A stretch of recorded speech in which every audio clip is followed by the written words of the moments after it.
Before words, truth was spoken in symbols. Long before language divided the world into fragments, before empires named their gods and priests wrote their doctrines, there was a single universal tongue, the language of the gods. It was not spoken with mouths but felt with the soul. It was geometry, vibration, number, and light. A sacred code that shaped the fabric of existence itself. The ancients didn't invent this language, they remembered it. They saw how a single pattern repeated in all things, in the spiral of galaxies, in the unfolding of flowers, in the rhythm of breath. To them, creation was not chaos. It was a song, precise, mathematical, divine. And every civilization that touched that truth left behind traces of the same symbols, a shared memory of the cosmic alphabet. From the temples of Egypt to the pyramids of the Maya, from the stone circles of Albion to the golden ratio hidden in the Parthenon, they all pointed to the same truth, that reality itself is written in code. The hermetic philosophers called it the living geometry. Pythagoras called it music made visible. The mystics of the East spoke of it as the soundless sound, the vibration of Om that began creation. And the alchemists whispered that whoever could read this silent language could command the forces of heaven and earth. But over time the symbols were forgotten, or worse, deliberately hidden. Because symbols are dangerous. They bypass the intellect and speak directly to the spirit. They awaken what dogma cannot control. The earliest initiates guarded this secret fiercely. In Egypt, the priests of Thoth encoded divine truth into hieroglyphs, each glyph a multidimensional key, containing layers of meaning invisible to the uninitiated. In Greece, the Pythagoreans spoke in numbers, using them as bridges between matter and spirit. In the East, mandalas mapped the mind of the cosmos. And in the cathedrals of Europe, stonemasons carved sacred ratios into the architecture, geometry that resonated with the frequencies of creation itself. They were all speaking the same language, a language that has no words, only resonance. Modern science calls it mathematics, but the ancients knew it as something far greater, a bridge between the seen and unseen. The circle was eternity, the triangle was creation, the spiral, evolution, the square, manifestation, and the line, the first thought of God. They saw in numbers not quantity but quality. 1 was unity, the source. 2 was duality, reflection. 3 was harmony, the balance that gives birth to life. 4 was matter, the solid, the manifest. 5 was the human, the star of flesh and spirit combined.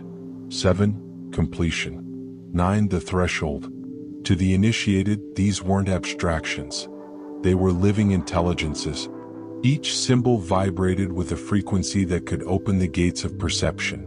Because in this language, meaning isn't read, it's felt.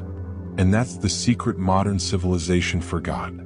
We replaced resonance with reason. We learned to define, not to perceive. We learned to analyze, not to experience. We stopped hearing the song. Yet the song never stopped playing. It still hums beneath everything, beneath the hum of electricity, the pulse of the heart, the orbit of planets. Every sound, every shape, every number is part of that hidden symphony. The ancients built their temples not just as monuments, but as instruments.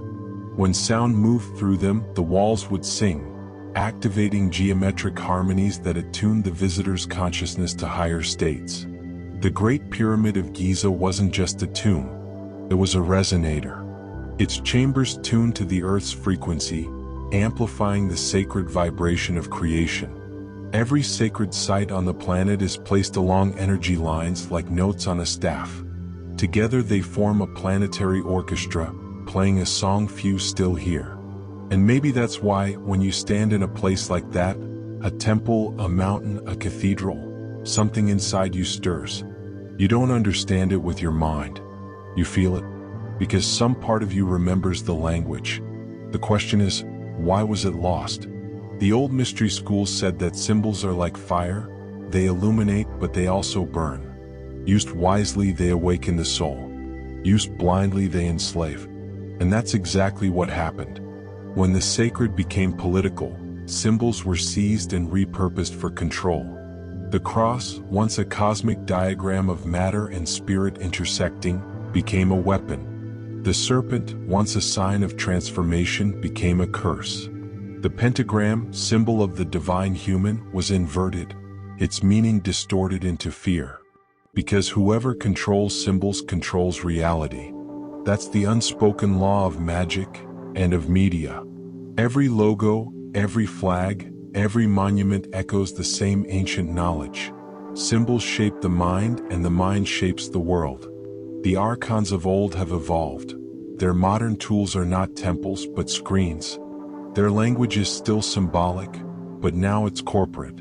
Every image, every brand, every algorithm is a sigil, charging the collective unconscious with meaning you didn't choose. You're still inside a symbolic system, just one you no longer recognize. But the remedy is the same as it's always been: remembrance. To see beyond the surface, to reawaken your inner decoder, the part of you that knows when something resonates and when it doesn't. That's what it means to be awake. And once you begin to see the patterns, they're everywhere. In music, in art, in dreams, in nature. Each moment becomes a conversation between you and the universe. And every symbol, a mirror. The alchemists called it reading the book of nature.